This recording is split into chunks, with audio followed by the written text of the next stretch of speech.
Oh, here's your Backstage pass. Right, quiet on the set. Action! Welcome to Sedona's Backstage Pass with Shondra, presented by the Dog Group. This is your inside look into culture, curators, and creative artists. And now, your host, Shondra. Welcome, everyone, to Sedona's Backstage Pass, where you'll hear the behind-the-scenes stories that you would never get unless you tuned into this show on Saturdays, every Saturday, 10 a.m., and, of course, you can hear it right here on mellowmountainradio.com. We stream it. And it's KAZM 106.5 and 780 AM. By the way, you can also catch this show later on Apple Podcasts. So thank you for tuning in today. I'm thrilled with my guests. I have one of my sponsors here, Luke Sefton of Sefton Engineering, and also the amazing singer, musician, songwriter, Alex Ogburn. But before I get to them, I just want to tell you about a couple of things going on. Actually, today, I'm just going to talk about one thing that's going on, but within that one thing are many things. I'll tell you, it'll make sense when I actually get into this. First of all, Sedona Ballet. Any of you know out there about Sedona Ballet, then you have to know the amazing individual who is the chairperson of that, and that's Winnie Munch. Winnie Munch is amazing what she does. She has brought in professional dancers and choreographers and has matched that with the dancers here in Sedona, giving kids an opportunity to work with professionals.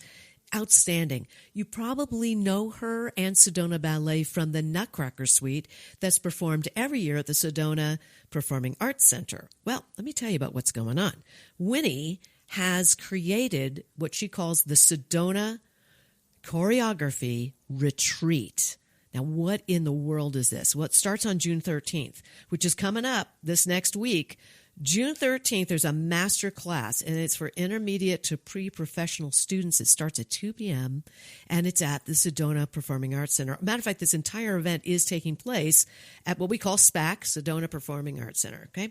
So there are conversations with choreographers, and there are master classes, and I got to tell you, this is really neat. This whole thing is going to culminate with a final showcase performance, and that's going to be on Friday, June 20th.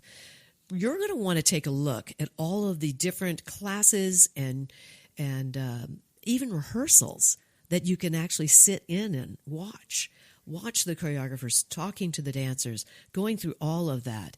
And then that final showcase performance, again, is on Friday, June 20th at 7 p.m. at the Sedona Performing Arts Center. Check it out on sedonaballet.org/retreats.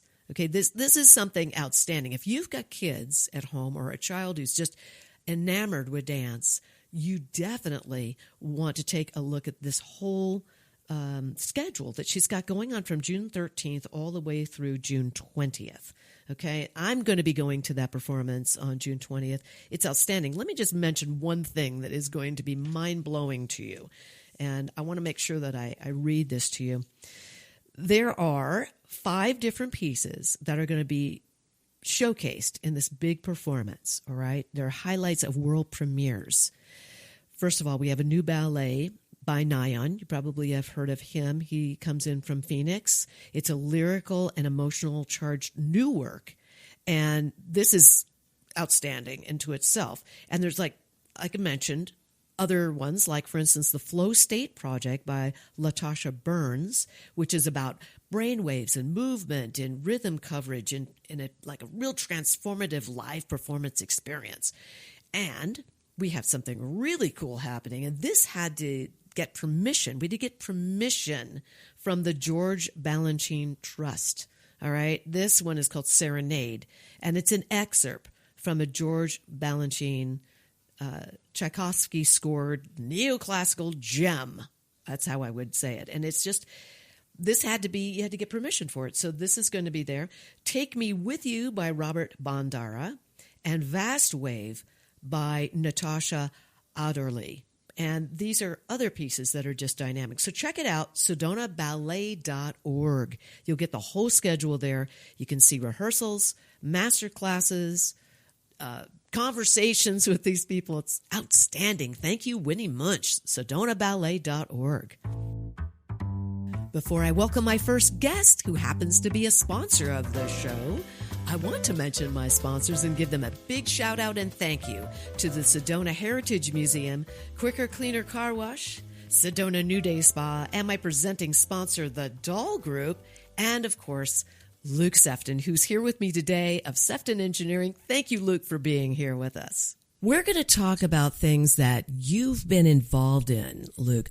You have been a tremendous community advocate in this way for military folks and really standing for people in the service. I know you're a veteran. Yes. Thank you for your service. Thank you. You were in Desert Storm, and was there another one that you were involved in? I was in the National Guard here in Arizona, so I was a company commander for the Flagstaff unit and the Prescott unit. I was over the Kingman unit in Sholo, and I served out at Camp Navajo. Ooh. Before I got promoted captain and above. I had to go to Phoenix. Okay. All right. So here you are, and you're a veteran, and you got very much involved with parks going up, military parks. Like, Yes. for instance, we have the Jack Jameson Memorial Sculpture Park, and in that park, and for those of you who don't know, it is it's where the old Bank of America Yes. used to be. All the flagpoles, can't miss it, because there is a military park in that park. Yes. And it's owned by the city. You and I serve on a committee together, Jack Jameson Memorial Sculpture Park Yes. Committee. And the military park, if you go in there, you'll see all kinds of marble, what are their plaques? They're memorials. Memorials, right. And they have some granite benches that sorry. Ooh, hello. Okay. That's all right. This happens. Yeah, waving my arms Yes, and hitting the I spring. know you're very enthusiastic. Listen, I have to really watch my arms, like flailing, as I speak. And, so anyway, we did that. Dave Blauert, that was his property, and he wanted to do this little pocket park, and we recognized, I did. This was years and years ago. Was doing the site plan for that, and I remember when he wanted to come in with Sedona 30 and the Rotary clubs, and they recognized Jack Jameson, who did a lot of stuff here in the community. That's New Day Spa. Yes, Jill that's Sedona New Day Spa. Father. Yeah. That's her father. When I first heard that, I was like, what? Yeah. Jack Jameson is your dad. Yeah. He's no longer living now. Neither is Dave Blauert. Dave, but it was this small little strip of land that was left over from him building there, and he wanted to do this pocket park of sculptures. So, and part of that is the military, where we have the flags that represent all the different branches. And then there's like the women's center, where we have the, honoring women, and, a lot of different sculptures in there to kind of make it a unique little area that's kind of cool. And it's really very peaceful. These huge maple trees. Are they they're maple blossom trees? What are those? There's some, I bet they're cherry blossom, yes. or purple plum and cherry. Oh, they're incredible. Yeah. When they bloom in the spring, it's just so gorgeous. And there are benches there. If you ever want to go there, anybody listening here, you want to just take a lunch, or even you can go in the evening too. It is a really lovely place. Yes, the highway is there, and it is a little escape from everything. And in there are sculptures from James Muir, Susan Klewer, John Soderberg. Who else? I'm trying to remember here. Skip. Skip. Yeah, I know. You know more about that than I do. I'm like, okay, I don't have any of that in front of me. And we tried to get local artists that were here to their sculptures to there. But we have a couple that, like the military dog, to represent military dogs. Right. Joe Beeler, we have his in there for Native American. Famous cowboy artist. Yeah, we have a little bit of sample of all our different artists here. Right. So that military park is really, it's kind of it's adjacent to it. You walk up a couple of stairs.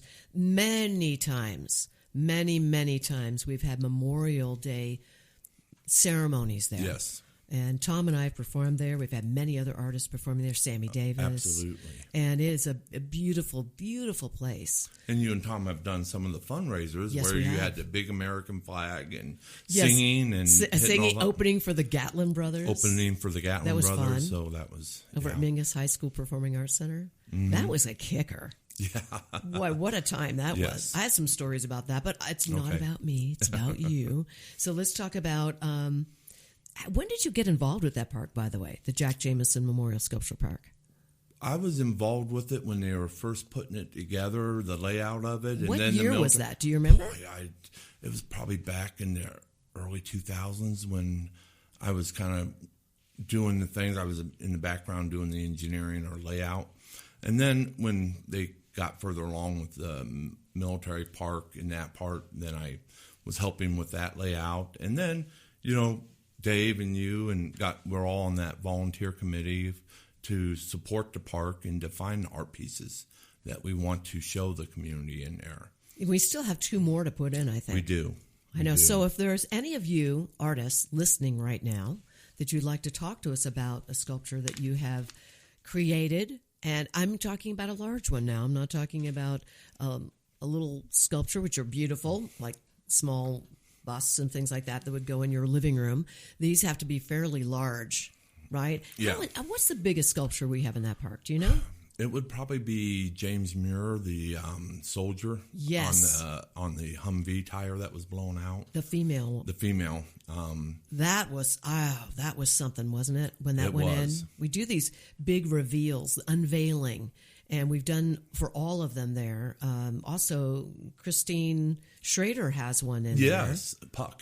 Yes. Yeah. And that was really different to put in the park, and it is there, and it's beautiful. And Christine is an amazing artist, by the way, if you don't know.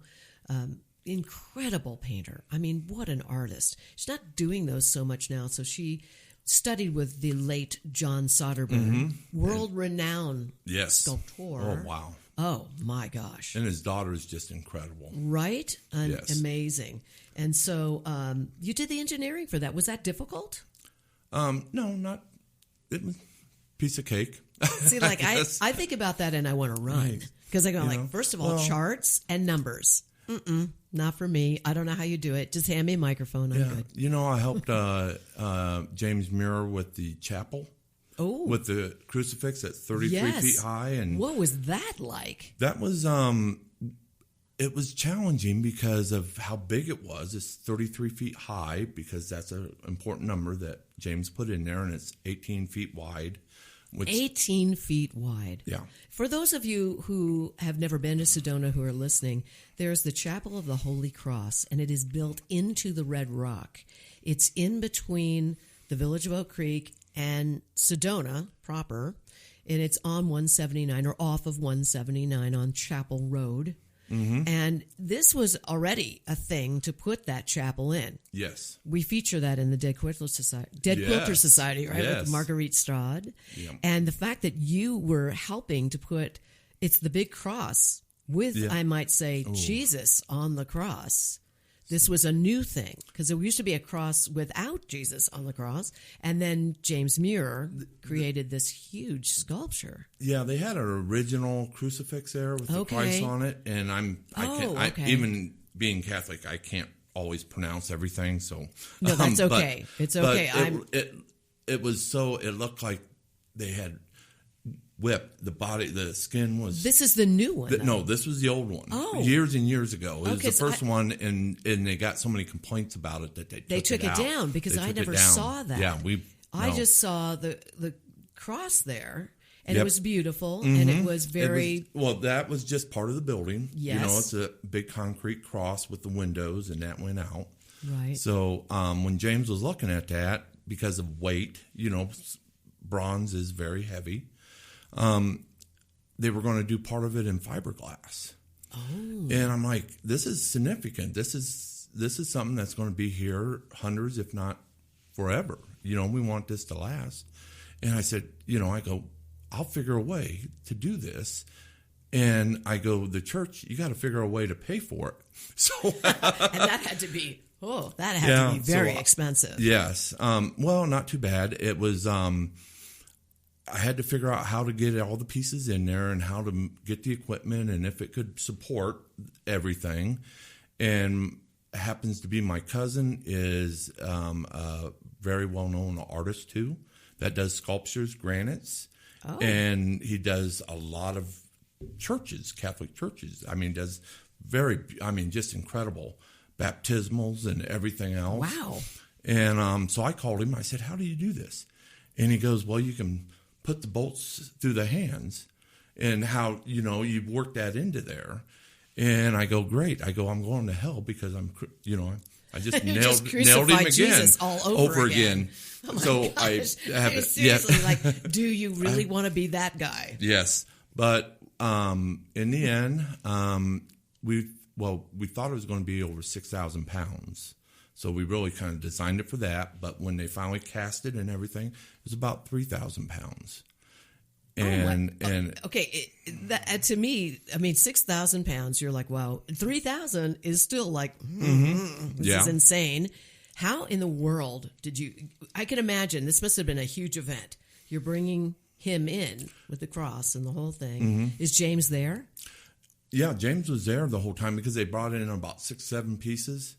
So they had to bring a crane in to lift everything up to the upper level. That's right. And then they had the small crane up there, but they ended up building scaffolding up. Because it was in pieces, right? It was in pieces. It has to be. I've seen how they cast and then how they have to take the whole thing apart. It's scary. Have you ever seen them do that? You've seen films of how they actually break everything that they've made into pieces. And then they got to put it all back together again. Yeah. So I went with James and Linda, his wife, out down to the foundry when we were doing that, so I could see how that was doing. So and I saw James and John's stuff and Joe Beeler's stuff, and so I gotten kind of involved in all that. But at the bottom of that crucifix is a time capsule, and so we all got to write something there or a memorial. And years ago, my grandmother actually was here back in like the late 50s, early 60s. Okay. And that was one of her, she always talked about visiting that chapel. Oh, did you put something or write something in there? Yeah, for both my parents. And oh my gosh, Luke, that's so cool. So it kind of came around. But that is so good. And now James is working on the chapel roundabout. Oh. And he's doing, artists have their very descriptive things, and I learn a lot. But it's going to have basically an oval with a lamp, like old-fashioned, genie lamp kind of there. Okay. And it will have a flame at the end, which is run by solar, and it's going to point towards the chapel. And they have some lineups here to line it up with the highway. And just very, very detailed. Oh, how cool is that? So it's going to light up. Yeah, just a little light there, so you always see the light, and it's there to direct. Pointing. Marguerite Straude would love this, wouldn't she? Oh, absolutely. Where is Gail when we need her? Yes. Gail Edwards plays Margaret Straude in the Dead Quilters Society, and she's brilliant. I think she is Marguerite, actually. I think she's channeling her in. I'm speaking Sedona language, everyone. So here's the thing. So you're involved in that. And so the pieces arrive, and now you've got to put them up. Mm-hmm.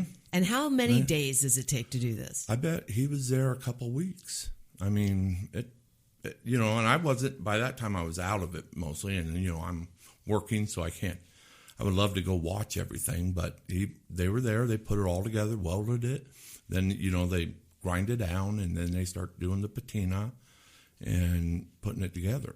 So, it's incredible. And, of course, the place is probably just filled with cloth everywhere. And yeah. They had to close the chapel down for a while. At least the front part of it. Yeah. Right. And we had to make sure the floor could support everything. So in your engineering for that to happen, did you find that to be, was it sticky? I mean, difficult? You said you found a way, but was it really challenging? It was. Engineers like everything to be straight, angles, flat. Right. That's the way we design it. But with this, you look at a sculpture and like, okay, how do I figure this out? But it has a stainless steel skeleton. Oh. Inside it. Okay. So, and that's welded, the bronze is welded to that, and that stainless steel skeleton is then in strategic places to be able to hold it. Okay. So you created that. Well, I worked with the foundry. Right, to create that. So come that up it would, with some of that stuff, yes. And because of that, it isn't going to fall on anyone. It's there. And Yes. It's a magnificent piece. If you are coming into Sedona, make sure that you go to the Chapel of the Holy Cross, and you will see the piece that we are talking about in the chapel. It's amazing. The space is amazing. Yes. It's overwhelming, actually. When you walk in, you don't know. You're like, whoa. And when you look at it from the outside, you have to kind of really, almost a double take when you first come into Sedona, and you see that, and you're like, if you didn't know that was there, you'd be like, what is that? Oh, it's a church into the rock. It's beautiful. Oh, they built it right into the rock. Well, so thank that you. was cool. Yeah, thank you for all of that, all those stories, and thank you for being a part of that. It is known as a man-made wonder, I believe. Is it not? I believe so. It's one of the 7 wonders, I think. It is. It's it really is an incredible piece. Whether you are Christian or not, go see it. It is magnificent. So now let's get back to the military park. You're also involved in the Verde Valley Military Service Park, which is in Cottonwood. Yes. And I got invited onto that committee from Dave. It was like, what am I doing now? Yeah. And we did some fundraising for that park. You want to talk about that? Well, first of all, if you're close to Dave Blauert, you're going to get volunteered for stuff. That is the truth. It's like if you're within arm reach, he's going to grab you and bring you into that. And so he worked with the Marine Corps League over there, the Veterans, VFW, and a couple other veterans organizations, all these old veterans, all the grumpy old men. But yeah, they were kind of grumpy. I have to say, when I first got into that committee, I was like, wow, there's a lot of older.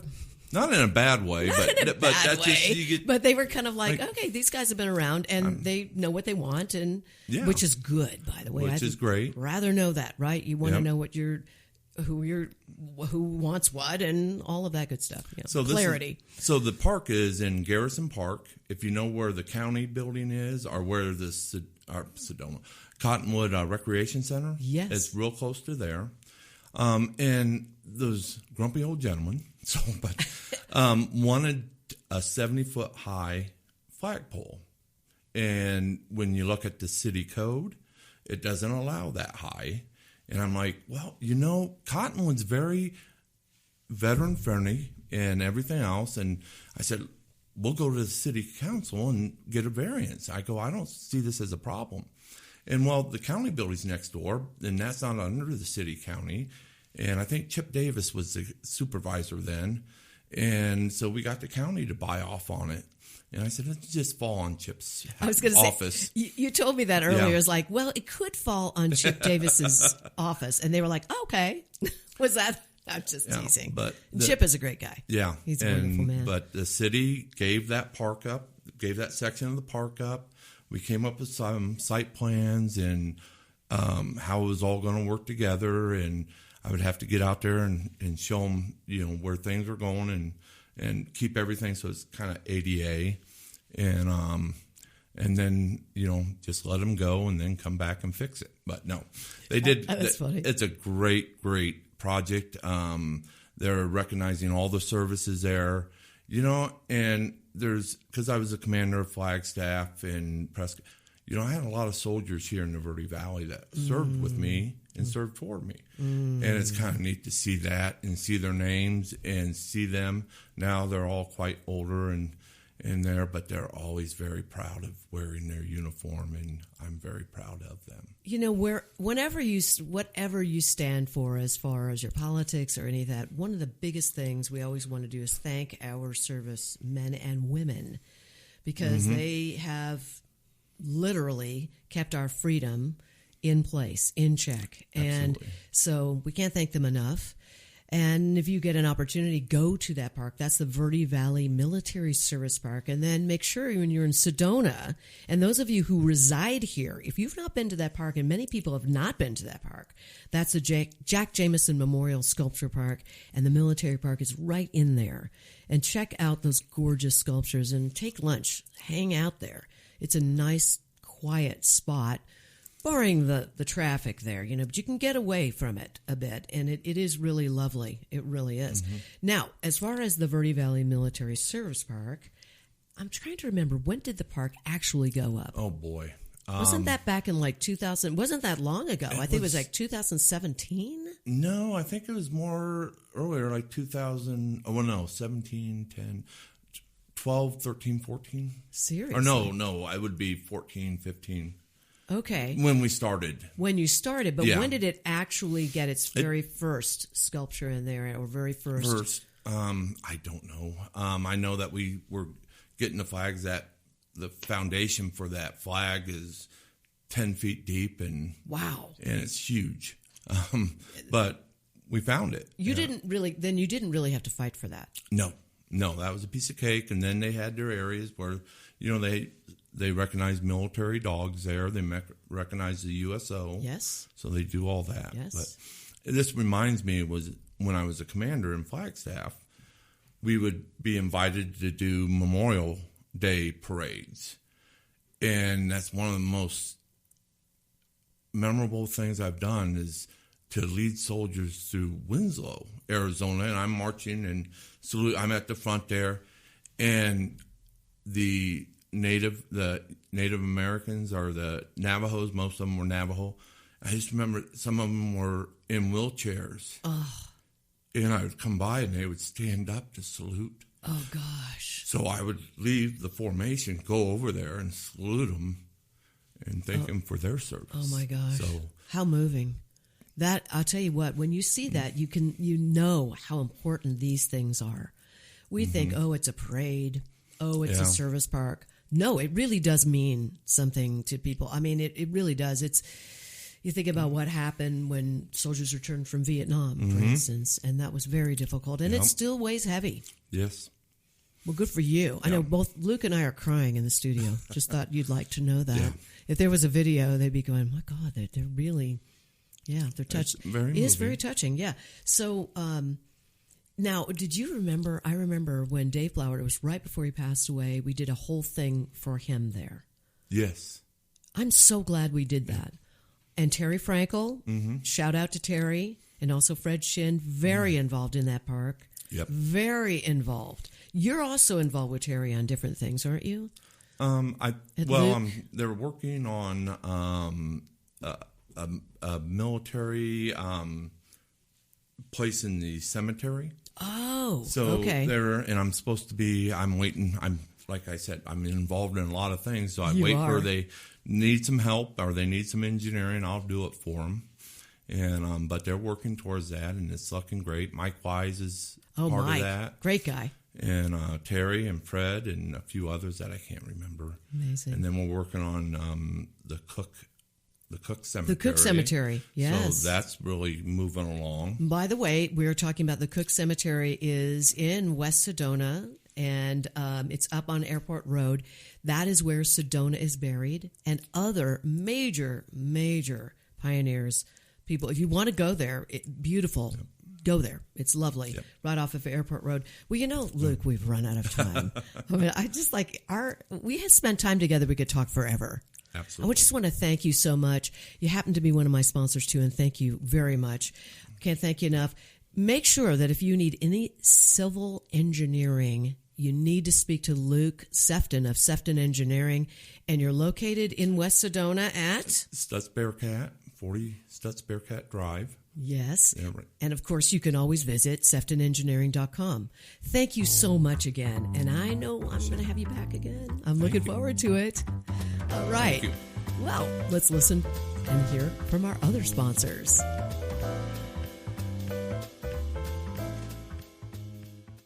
You can taste it in every bite.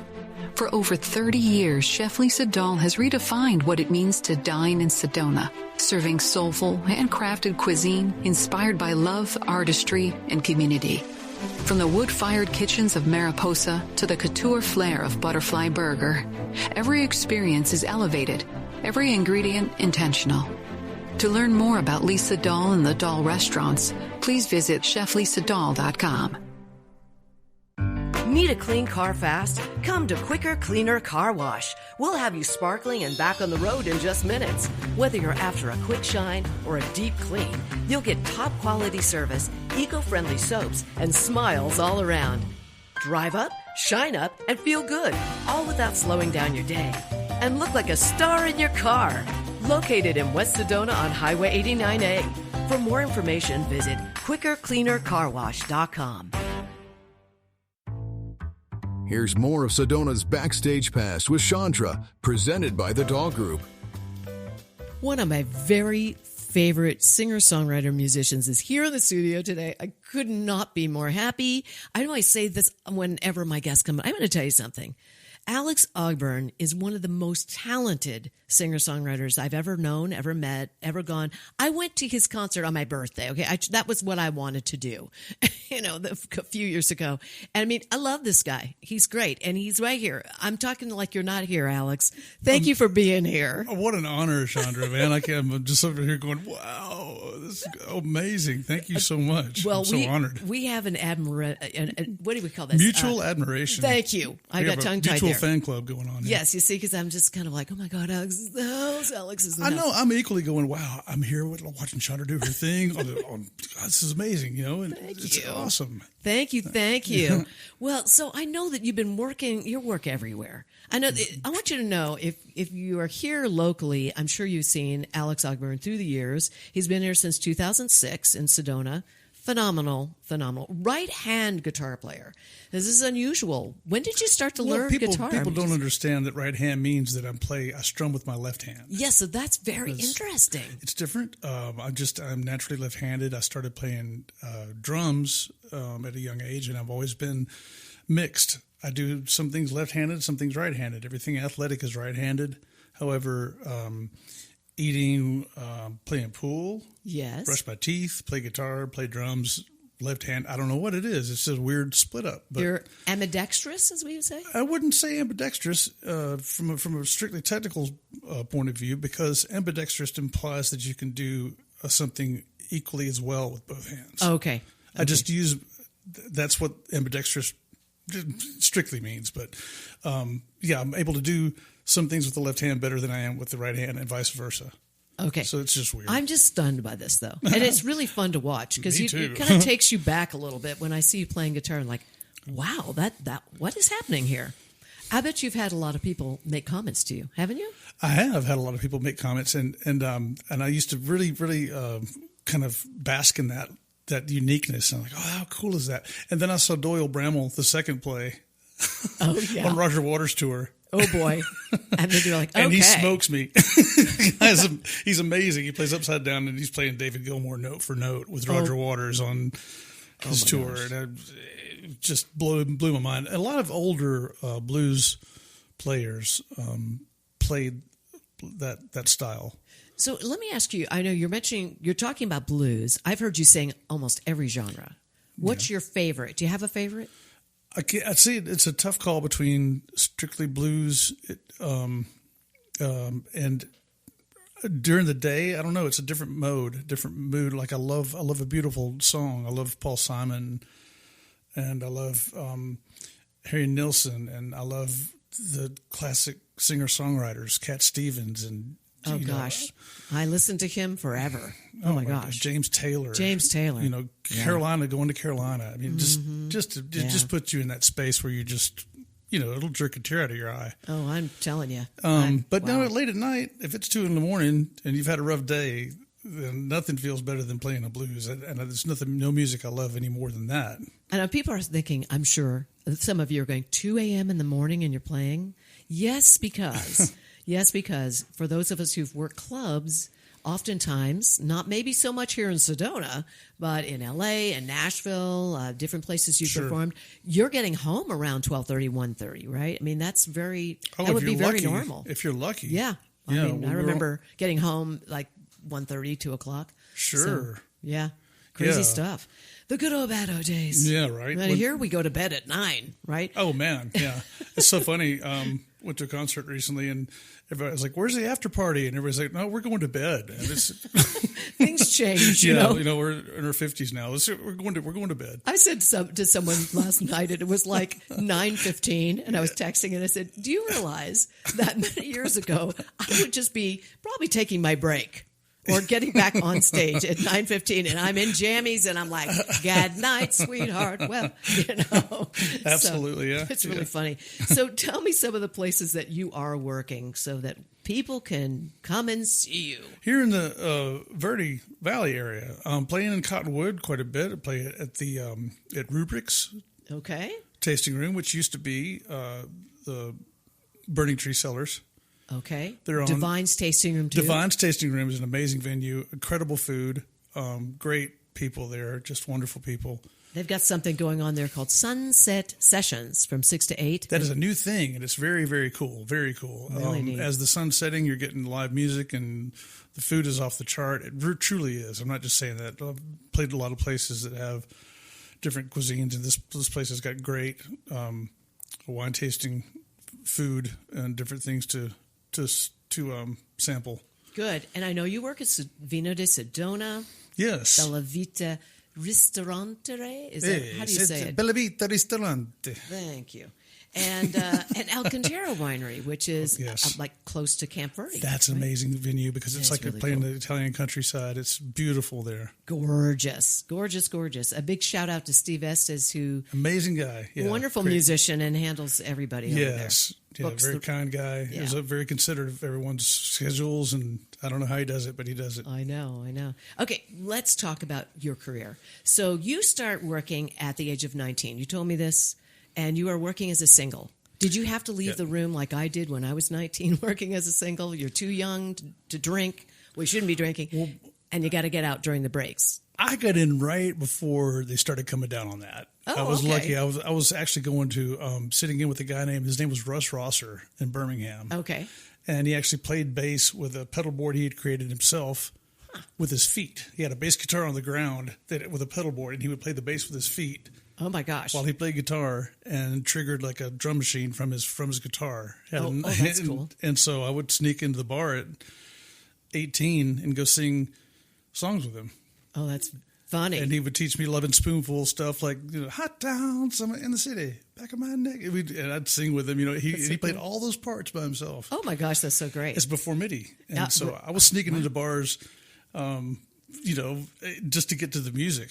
Of course. So now you're 19 and you get your first gig? Yeah, well, as a solo acoustic entertainer. Yes. Before that, I was playing drums at the Nick with a band called Entropy. Yeah, that was from Birmingham. We were part of the punk scene, and how old were you there? 17. 17. Yeah. So you started playing. When did you learn how to play the drums? What age? Oh, I don't know. My folks found me out back in the backyard in Birmingham, beating on the trash can with some sticks. So they bought me a practice pad, and then I started taking drums. I made it to first chair. Yay! In the 6th grade, I think. Oh, very nice. But I got to play "How Deep Is Your Love" on a trap kit in the 5th grade, and I thought I was, the tops. I thought that was it. That was it. I made it. And the bug bit you. Yeah, it was over at that point. I know how it works. Yeah, thank God that happened. Yeah, so we get to hear you. But so we moved to Birmingham, and then I hooked up with some people from school, and we started playing in a band together. Our first band was actually called Dow Jones and the Industrial Averages. Oh, what was that? Say that again. Just slow it Dow down. Jones and the Industrial Averages. Wow, that was our first little band we had, and anyway, that evolved into Entropy, and there's other bands out there called Entropy from different cities that have done different stuff, but we were kind of an artsy band. Did King Crimson and Plim Souls, and we did some kind of off the chart, kind of weird, obscure covers. Okay, and so now how old are you at this point? 17 still. 17. Yeah, okay. 17 Okay. So you're in Alabama. Yep. And then at one point, don't you move to Tennessee? Is that what yeah, my father had moved from Birmingham to Johnson City, Tennessee, actually to Mountain Home, Tennessee, where there was a VA clinic there, and he went up there to get some work done, and so I went up there to support him and discovered a little college scene up there, East Tennessee State University in East Tennessee. Okay. And I was playing at a little college bar, and I got hired to play for a country band. Ooh. Guy heard me playing. His name is Harry Smith, who is now the guitar player for Martina McBride, and he's also a producer. He's produced some stuff in his studio there in Murfreesboro, Tennessee. That's fantastic. He did Restless Heart's last album. Oh, wow. And we used to do Restless Heart in the band, so he came full circle. That is so cool. Yeah, and he's been an amazing influence in my life and musically and just as a person, as a friend. Is he still a friend? Oh yeah, absolutely. Wonderful. Yeah, that's awesome. Yeah. You've played around different people, and you've had some interesting stories. Like, what's the one about Keith Urban? Tell us about that. That was really weird. I was playing I got this gig playing at the top of a 3-story entertainment complex called Grand Central Station in Nashville, down on Broadway. And I'm playing this gig, and I'm up there playing solo acoustic, and I'm in the middle of a set, and I take a break toward the end of a set. I take a break, and this guy walks up and says, "Hey, I can't even remember his name." He says, "I'm a producer, and we're working on this guy's first album here in Nashville. And would you mind if he plays a couple of songs?" I said, "No, of course not. I'd love for him to."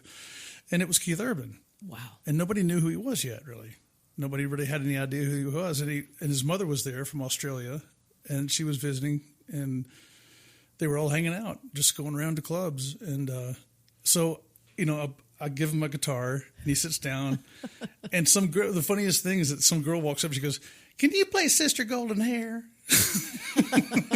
He's like, "Yeah, sure, no problem." And he kind of chuckled. He played it for her. That's good. And played an amazing version of it. But, that's kind of funny that on my old Talkamini that Keith Urban played a cover tune on it. That's kind of neat. That is good. And this is before he became a big star. That's right. You never know who you're talking to. Right? Well, the thing is, I found out very soon afterward, I was dating a girl that had a clothing shop there, a very cool place. And she would see him, around town, and he was playing at like the open mic nights at 12th and Porter and the open jam nights. He'd just come and play his guitar. He was just hanging out. Yeah, and you know what? Everybody starts somewhere. Oh, yeah. Right? That's absolutely. the way it goes down. Beautiful thing. And what is this? Okay, so I know everybody listening, I have privy just little information. Not the whole story. I'm hearing it for the first time. But I do know just a little tiny bit. And I do know that you actually met Eric Clapton's grandmother.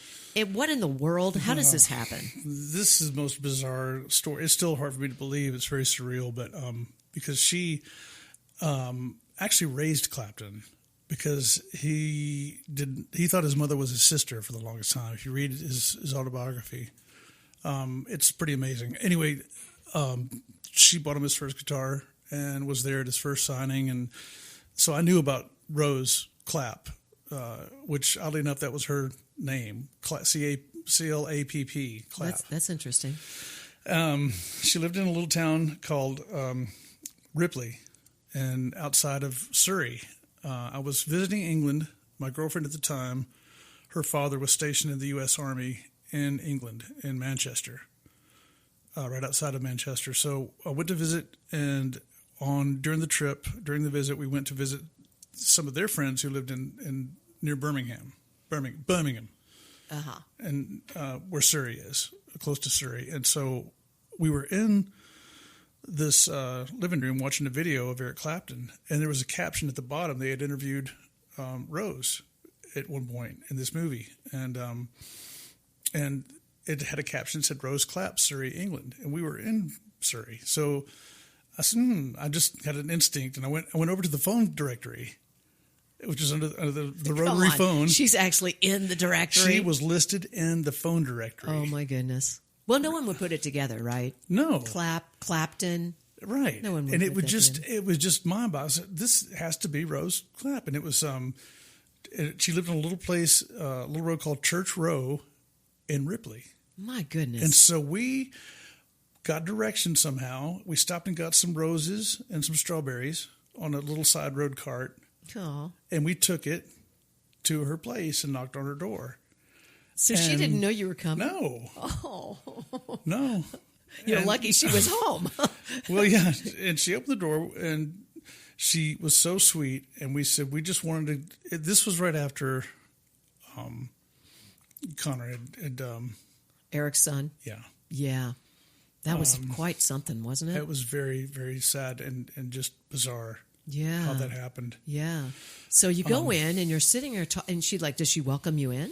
She didn't at first. I said, well, we're not going to bother you. We just wanted to come by and give you this. And she said, well, come on in. And she sort of broke down and let us in and invited us in. She was so sweet. So and kind.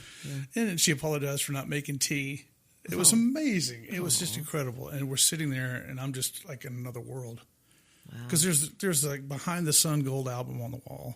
Jeez. And pictures of Eric and her, just family pictures. And My goodness. it was a really humble. It was a very nice little place, but it wasn't like a mansion or anything. It was on a row with other apartments next to it, like a condo. Wow. Yeah. So it was amazing. Yeah. And then we went to the end of the row where the church was, and we visited that was the grave where Connor was buried. Wow. What? That's something. Well, I would love it if you would perform a song. Oh, man, I'd love to play a song. Gee, let's see. Do you have a guitar here, or do we have to borrow a guitar? I don't know. Oh, I didn't bring guitar. I have to do acapella. I'll do some barbershop for you. No, I brought the guitar. Of course you did. Okay, so we're gonna hear Alex play something. I'm thrilled. Thank you again for being here. Your stories are very cool. I'm just like, oh, thank you so much for having me. I'm so honored. Anything you do, Shondra, is it's amazing, and thank you so much for having me. Thank you, Alex. Okay, we're going to hear Alex play a song right now, so don't go anywhere, because right now Alex is getting his guitar out, and I'm loving this. I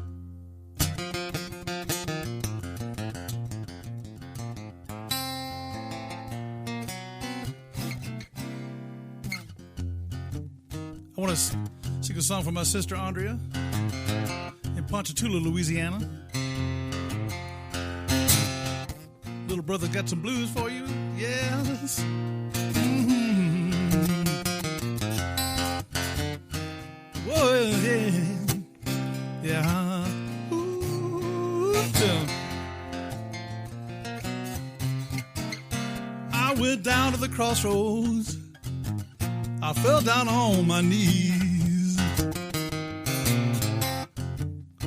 I went down to the crossroads, fell down on my knees. I summoned the Lord above for mercy. Ooh, Lord, man, help poor Alex if you please. I went down to the crossroads, tried to beg a ride.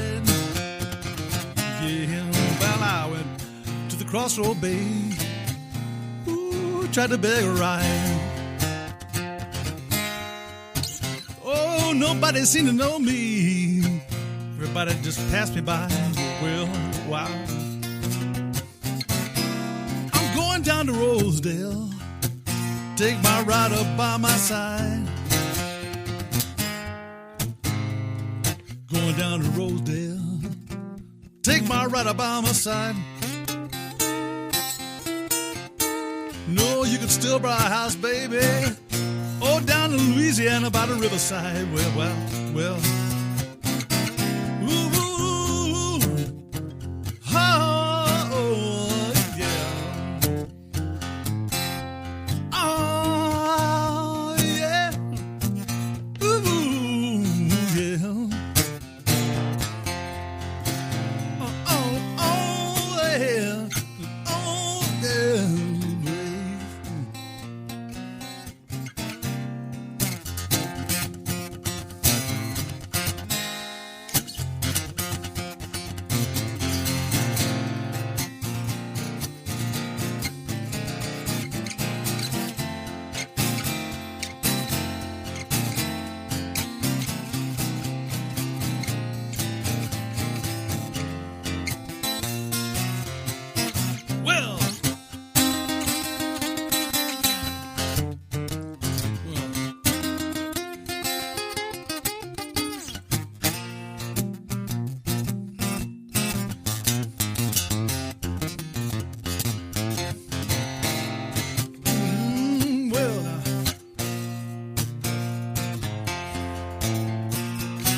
down to Rosedale, baby.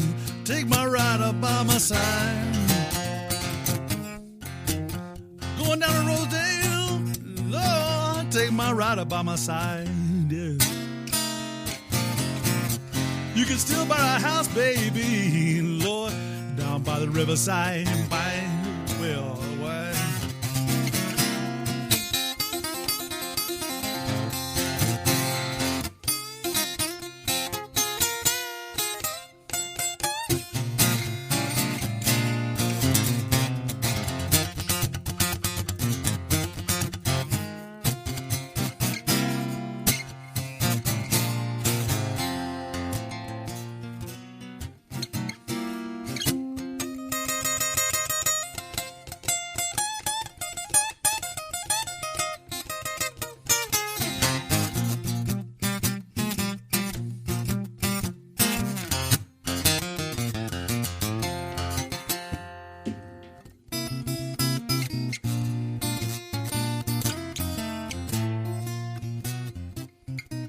Well, you can run. Tell my friend Paul Willie Brown. You can run, baby. Ooh, hell, tell my friend Paul Willie Brown. But I've been standing at the crossroad, Lord, baby. I believe I'm sinking down.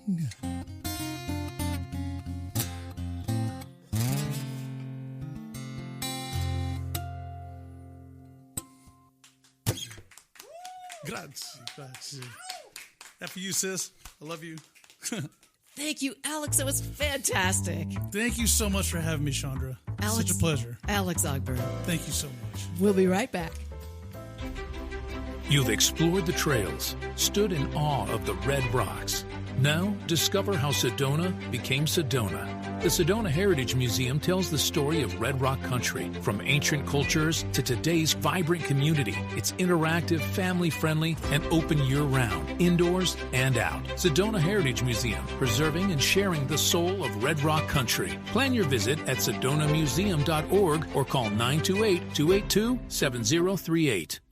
When your project demands precision, experience, and trust, turn to Sefton Engineering Consultants. From expert civil engineering to construction management, we deliver real-world solutions that stand the test of time. With over 30 years in the business, Luke Sefton's team is committed to getting your project done right, on time, and on budget. Sefton Engineering Consultants. Reliable, experienced, personal. Learn more at SeftonEngineeringConsultants.com. Take a deep breath, then let it go. At Sedona's New Day Spa, your escape begins the moment you arrive. Enjoy luxurious massages, rejuvenating facials, and native-inspired body treatments. Every moment is designed to restore balance and renew your spirit. Voted Sedona's Best Day Spa, this is more than self-care. It's your sanctuary. Book your experience today at SedonaNewDaySpa.com or call 928-282-7502. Here's more of Sedona's Backstage Pass with Shondra, presented by the Doll Group. Well, thank you for staying with me here. It was a wonderful interview. And here we go. You know what time it is. It's time for my shameless Shondra spot. On May 23rd, I watched 4 of my 7 talented Mingus Union High School private voice and acting students graduate. And the very next night, I watched on TV, on YouTube, the ASU Gamage High School Musical Theater Awards, and it was live. And now let me back up just a little bit. About a year ago, Mackenzie Combs, one of those 4 students that was graduating and did, one of those seniors, a very strong soprano, she came to me to learn how to belt out a song because, I've been belting songs for a long time, and I do teach and coach voice. So she also wanted to learn how to use her diaphragm. Everybody hears use your diaphragm, but they don't know how to actually do it.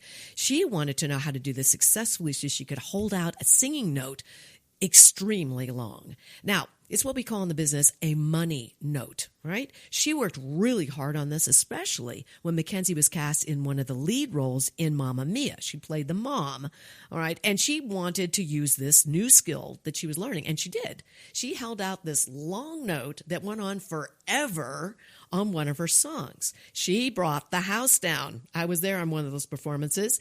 Now, when the judges from the ASU Gamage Theater attended one of those school performances and they heard Mackenzie ending that song with that big show-stopping note, it landed her a nomination in the lead female in a music category with other talented girls from high schools around the country. Now, let's fast forward back here. Here we go. I'm sitting there in front of the TV watching this awards ceremony. A lot of us were watching, and she gets announced to be moved into the finalist category for lead female vocalist. And near the end of the awards ceremony, and it took a while, it was like 11 p.m., she was moved in to the category where there were only 3 chosen, and she was invited up on stage to perform that very song that we worked on. And she competed with those 2 other talented young female singers from the Phoenix area. That's right. Mackenzie didn't even know that she'd be competing until it was announced at 11 p.m. She got up there. She sang like a pro. She had held that last note out forever. And soon after, in a nail-biting moment, it was announced that Mackenzie won. I literally screamed.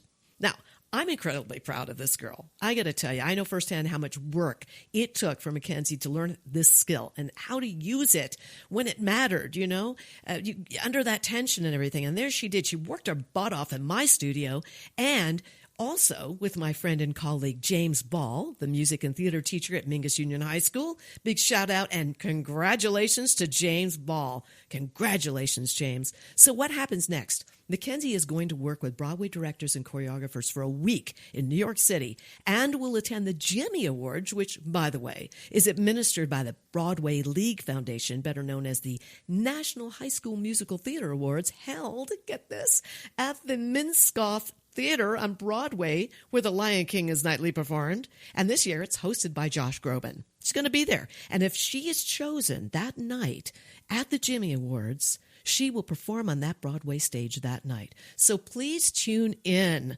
and we're all going to tune in. She is representing Arizona, and it's on June 23rd at 4:30 p.m. Arizona time. There's a live streaming link at JimmyAwards.com. Let's all cheer on Mackenzie Combs as she represents Arizona on Broadway.